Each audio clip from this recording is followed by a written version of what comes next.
Have you ever had to read a book or article that has a lot of authors?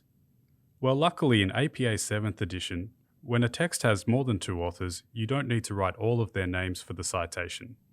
Instead, you just need to write the first author's surname followed by et al., which means and others.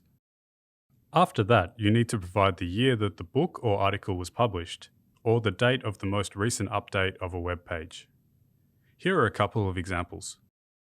If Abdul, Smith, Perez, Taylor, and Liu wrote an article in 2023, we could have Abdul et al. 2023 at the beginning of the sentence with the year of publication in brackets. Or at the end of the sentence, we could have Abdul et al. 2023 with all of this information in brackets. Unfortunately, this rule does not apply to reference lists. Here, you need to write up to 20 authors' names. In other words, if an article has 35 authors, you need to write the first 19 authors' names, followed by 3 ellipses, and then the last author's name.